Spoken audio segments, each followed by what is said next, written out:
Kutonyo rata-rata tanyo mandum pakai mesin cuci. Mesin cuci.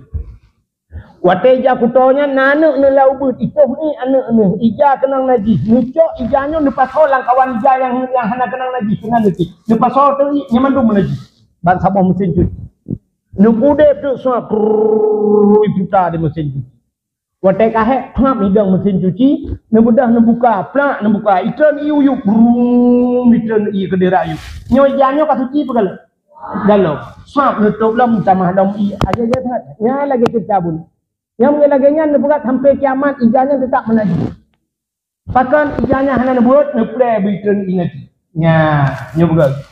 Nyo ke ijanya necok negosok nepakai molto pewangi, sok lelako anu pinggang lelako semayang. Yang ijah menajis walaupun ijah itu nampaknya bersih.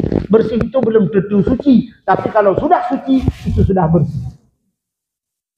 Semayang tu habis-habis tersemayang baje menajis tak pajuh menajis nyo kepenting tak bulan rumah tanyo kalau lagi rumah jamun mi rumah jamun rumah Aceh bapun icoh ni anak gecok ia brom geprek uyup itlen rumah tanyo keraming icoh ni anak mi plak icoh i ladong naurinang bangai gecok ia geprek teh i elok mengepel tu bang tabak rumah menajis.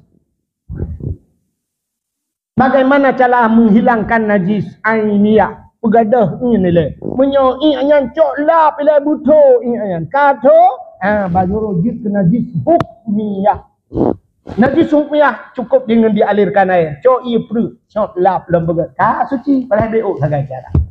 Tapi yang hana berdoa ke ababu no geplay ialah utama mengepel tu bang tabak rumah. Nubloh tu ada najis jadi tabloh tu najis. Tasuk pakaian menajis tak pajuh tak najis. Fa anna yustajabalahu bagaimana doamu akan terjawab.